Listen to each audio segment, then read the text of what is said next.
I'm Jacob Lev, and welcome to The Hockey Show. I am joined by Nick Frias and Jenna Ortiz. Today, we are going to talk about the Vegas Golden Knights and the upcoming trade deadline. Let's get right into it. So, the Vegas Golden Knights have been the talk of the league so far. They're in first place in the Western Division. They have a comfortable lead in the Western Division. How do you guys feel about the Vegas Golden Knights so far? Have they surprised you? I mean, they've definitely surprised me. They're looking at that team, they might be the deepest team in the NHL right now, but the thing is, it's a team full of, at best, a bunch of second-liners.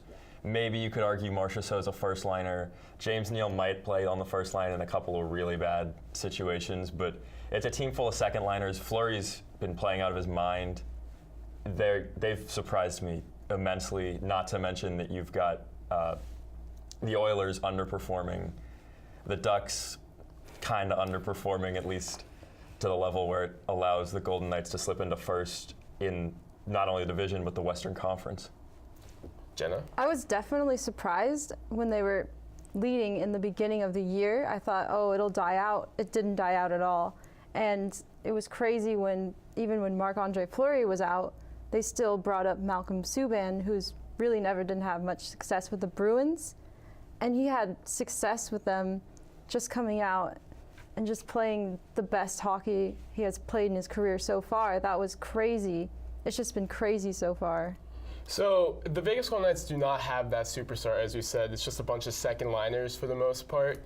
Do you guys think they might be able to go far in the playoffs? Nick? So personally, I think they definitely should win a round. I won't say they will because this is similar to the Blackhawks last season, who ended up getting swept by the 16 seed Predators. The Blackhawks had a perfect regular season when no one expected them to get in, and then the cracks just started showing, and they fell off exponentially right as the playoffs started. But I don't think the thing about not having a superstar is I don't think it's going to get them where it needs to go if they want to win a Stanley Cup. Because there are moments in the playoffs where you need a superstar like Crosby or McDavid or Malkin or Ovechkin to step up and get that goal late in a game, and they don't really have that because James Neal's a one-trick pony at this point, and Marchessault's good, but I don't think he's quite at the level to step up with 5 minutes left in a close game. Well, also, it's hard. It's very easy to forget that William Karlsson, a very young player, has put up 30 goals already, and we're not even at the trade deadline yet. Like, I still think he's got more to go. So he could develop potentially into that superstar for Vegas. Jenna, how do you feel about the superstarless Vegas Golden Knights? I think it's fine to not have a superstar at some points, especially when you don't want a dominating personality to take over the locker room. These guys, it's their first year playing with each other. They don't know each other, but they've obviously done really well without having a superstar. They have experience in playoffs. Marc-Andre Fleury, of course, James Neal, other players have had experience as well. I think they will be fine. Well, so with the trade deadline coming up, it's on Monday. It's only a couple days away. I want to hear what you guys have to say about some completed trades. There's been already numerous amounts of trades that have gone through. What is one trade that you guys have seen that you think is going to benefit the team? Nick? So the trade that I found that I really enjoyed in terms of benefits for both teams is actually one that happened last night, which was the Michael Grabner to the Devils deal, which was actually the first trade ever between the New York Rangers and the New Jersey Devils, which is interesting. But I think it helps the Devils because they get Grabner, who has 30-something points this year, and he can just be another piece in that offense if they're attempting to make a playoff run. And it speeds up the Rangers' rebuild because they've dropped someone who was taking up cap space, and they got he was a 5th-round draft pick, but even if he just turns out as a half-decent second or third pairing defenseman, it seems like it's a good trade, and that 2nd-round draft pick can very easily turn into something great. Jenna?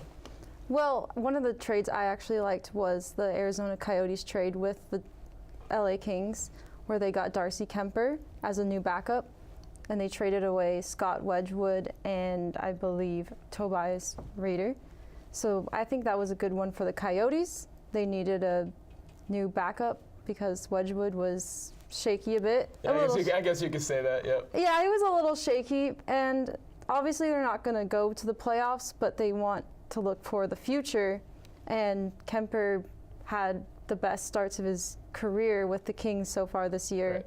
Well, I actually do think that the Coyotes did sign Darcy Kemper to an extension. That was a part of the trade too, so they are building for the future. I'm going to stick with the Coyotes here. I'm going to go with the Anthony Duclair trade to the Blackhawks, which happened about a month ago. It hasn't been too long since people thought that Anthony Duclair was a rising star in the league. He kind of plateaued a little bit with the Coyotes, but he was put in a really bad situation with them. But I feel like playing with Patrick Kane, Jonathan Toews, Marian Hossa, if he ever comes back, I really do think this is going to be the best place for him to maybe jumpstart his career. So there's still more trades to happen. What is maybe one trade you guys think should happen? Nick? Well, personally, a trade that I think would be very beneficial for both teams is Max Pacioretty going to the Maple Leafs, which would be another rivalry trade that I doubt has happened before, but you get the Canadians would ditch Pacioretty's contract and they'd start their rebuild, and they would send a very good second line winger to a team that's currently competing with the Bruins and the Lightning for first place in the division. And if they can add another piece to put alongside Marner and Matthews and Van Riemsdyk, that offense heading into the playoffs, along with Freddie Anderson in goal, could make a deep run. And also with Patrick Marleau too, that's a formidable team. Jenna, how about you? I was thinking more of since Rick Nash wants to be traded, he was sat out last night as a healthy scratch. It's going to happen. I would project his landing spot to be with the Winnipeg Jets. I would say them because they are second place in the Central Division right now. They need even a little more offense to add to just boost them even more and hopefully get their first franchise playoff win. That would be definitely cool. I'm going to go with the Islanders here. They have one of the most lethal offenses, but their defense keeps letting them down game in, game out. I'm going to go with Erik Karlsson. He is one of the better defensemen in the league, if not the best defenseman in the league. He's won the Norris a couple times. The Islanders do have the prospects to give the Senators. They're looking to rebuild at this point. You know, trading for Matt Duchene, in hindsight, might have not been the best move for the Senators. But I think the Islanders and Senators are a perfect trade partner, and Erik Karlsson will be able to fix their defensive problems, and honestly, they could be a cup contender if that's the case. Well, anyways, I know we are looking forward to seeing how the rest of the season plays out. Hopefully the viewers are as well. For Nick Frias and Jenna Ortiz, I am Jacob Lev. Stay warm, hockey fans.